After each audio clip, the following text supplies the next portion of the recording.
Hola y bienvenidos a otro vídeo de Aprende Anestesia.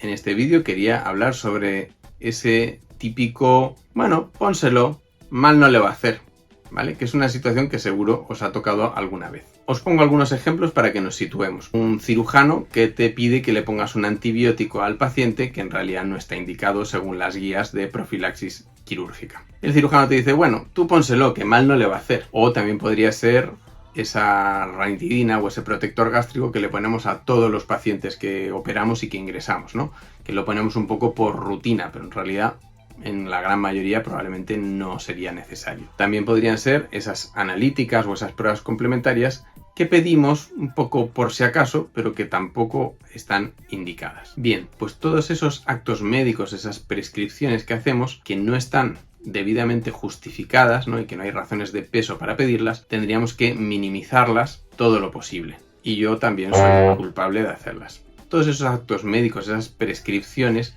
debiéramos tratar de minimizarlas, porque no acarrean un beneficio para el paciente y en cambio suelen tener toda una serie de potenciales daños para el paciente, pero que es difícil que los veamos. El problema es que como seres humanos tendemos a no ser buenos balanceando los riesgos y los beneficios, ¿no? Yo puedo ver muy bien un beneficio, a lo mejor como cirujano, que si pongo antibiótico a todos los pacientes voy a minimizar mi riesgo de que se me infecte, ¿verdad?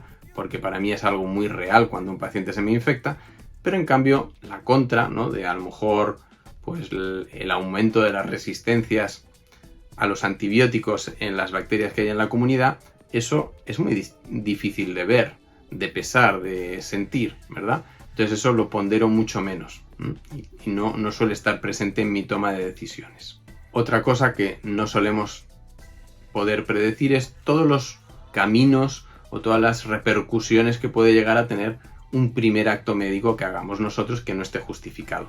Esto es lo que me enseñaron a mí en la carrera, que es el efecto dominó. Os voy a poner el ejemplo que me pusieron a mí.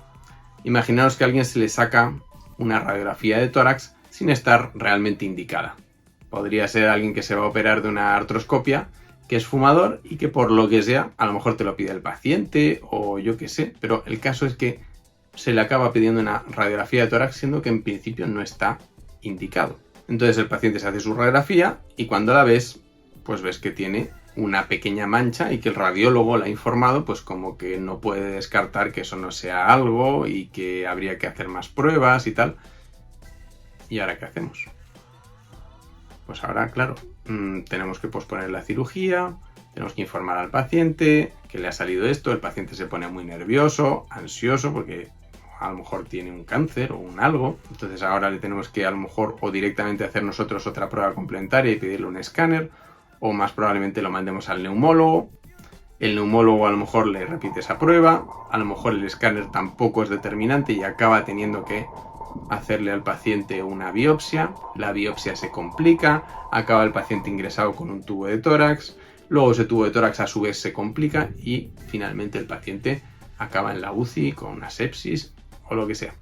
Podéis ponerle la evolución y el final que se os ocurra. Pero el caso es que todo se inicia en una prueba que nunca debió ser pedida, ¿vale? En un acto médico que podría haberse evitado. Por cierto que la anécdota de la historia anterior que me contaron en la carrera era que el paciente de esa biopsia, ¿no? Después de llegar a la UCI y quedar ingresado, etc., la biopsia finalmente lo que dice es que era un nodulito cicatricial, pues de que el paciente había tenido su tuberculosis cuando era joven y ya está. Y no era nada de importancia. Imaginemos ahora, pues, qué pasa cuando pautamos cierta medicación por sistema, ¿vale? Por ejemplo, los protectores gástricos en los pacientes ingresados, ¿vale? Que en principio lo ponemos para prevenir la hemorragia digestiva o un ulcus gástrico, etcétera, un sangrado por una úlcera, pero la posibilidad de que ocurra eso en un paciente más o menos sano, que no tiene otros factores, ¿no? Pues en realidad es baja, ¿no? Esa profilaxis, la idea surge de los pacientes que están pues muy críticos en una UCI, en una REA, y que sí que pueden tener una hemorragia digestiva, pero la mayor parte de los pacientes ingresados no están en esa condición crítica y no necesariamente necesitan ese protector. Pero nosotros los tendemos a pautar de rutina.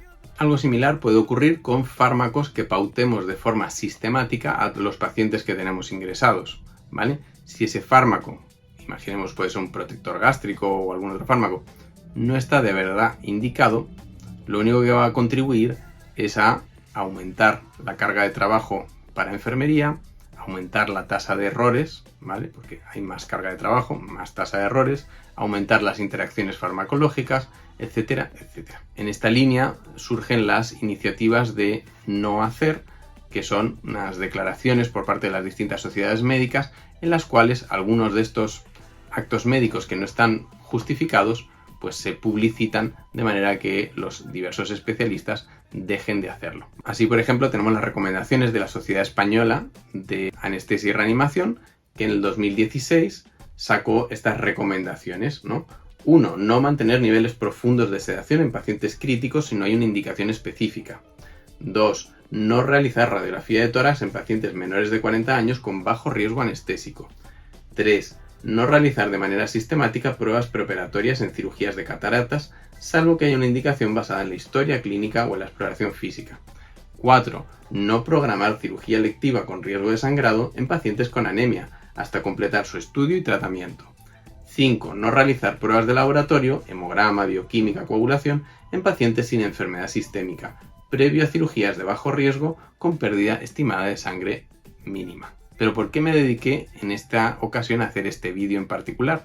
Pues fue a raíz de revisar el tema de la ranitidina. Sabéis que hace unos años se retiró de prácticamente todo el mundo el uso de la ranitidina, ¿vale? Un fármaco archiconocido, muy antiguo, que lleva usándose décadas, que se han administrado pues millones y millones y millones de dosis y que recién ahora se ha descubierto que tiende a descomponerse espontáneamente y generar carcinógenos, ¿vale? En particular un carcinógeno que se llama NDMA, N-nitrosodimetilamina, y por eso se acabó retirando. Y me puse a pensar en todas las veces que yo había pautado alguna ranitidina que probablemente no estaba indicada. Pues ahí tenéis cómo puedes tener otro camino negativo, totalmente impensable, inimaginable, ¿no? De daño para el paciente, sin que nadie en el planeta pudiera saberlo, ¿vale? Entonces, si un fármaco o una prueba realmente no está indicada, es mejor no administrarlo o no prescribirlo. Bien, pues con esta anécdota un poco terrible terminamos este vídeo. Espero que os sirva para recordaros cuando prescribáis lo importante que es ser concienzudo y tratar de basarnos siempre que podamos en evidencias fuertes. Muchas gracias por haber visto el vídeo. Si os ha gustado, darle al like. Y si queréis ver más vídeos como este sobre anestesia y seguridad en el quirófano, por favor suscribiros al canal. Muchas gracias y os veo en el siguiente. Hasta pronto.